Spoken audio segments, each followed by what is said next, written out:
I usually don't give the benefit of the doubt to 24-year-old rookies, but I'm going to say it straight up. I think Pete Alonso is definitely elite after one season, and especially going into this season, I think it's fair to label him elite, and I'm going to get into that in a bit. This won't be a long one, but I think this should be very informative.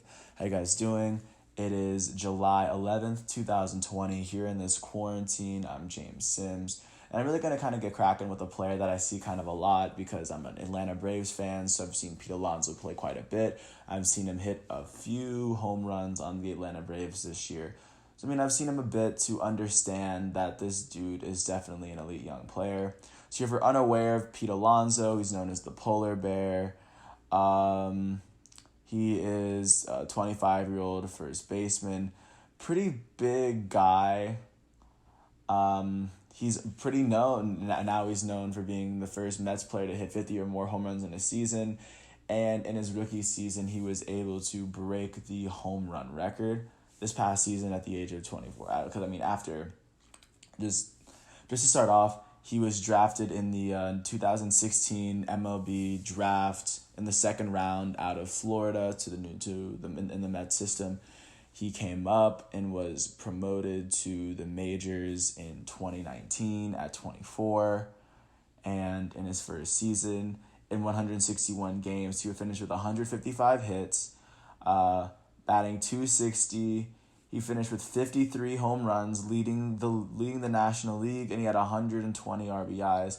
He finished by making an All-Star game. He was seventh in the MVP voting.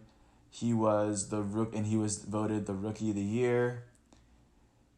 He was also the MLB. He's also an All MLB First Team member, and I believe he won the Home Run Derby that year as well, or this past year as well. So Pete Alonso has already made a big name for himself, and in his first season, he's already topped 50 home runs. Now, for me, I usually don't give the benefit of the doubt to players that come up when they're 25. So if they come in firing like that, there's no way I cannot consider him elite. So no. If this dude hit 50 home runs and had 120 RBIs in his first season of the league, he should definitely be recognized as elite until he's no longer considered elite. But with that being said, he's a very, very young player, and last year the Mets had their first winning season since 2016.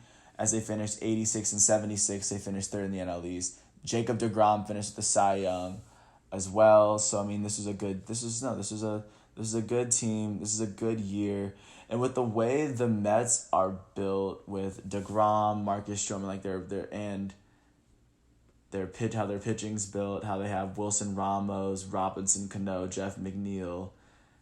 It seems as though they're trying to build a team that's trying to compete for this upcoming World Series. I don't think they necessarily can, but I think Pete Alonso is going to be with the New York Mets for a bit. And if we're talking about focusing on this one individual player, this dude is already in his prime. If you wouldn't consider 50 home runs someone's prime, I don't know. Even if it's not his prime, I'm still gonna watch Pete Alonso if he hasn't even reached the top. Yes, but as of right now, because of how impressive his last season was, I do believe that Pete Alonso deserves to be recognized as elite. And if you do happen to watch the New York Mets, just give Pete Alonso a watch.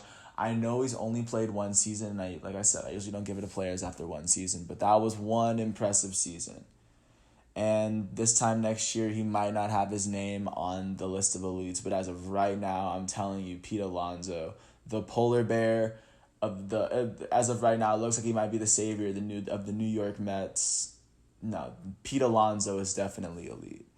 I thank you for listening to all 4.5 minutes of this. I wish you the best. I'm just going to sign off by saying peace. Look out for my boy Pete.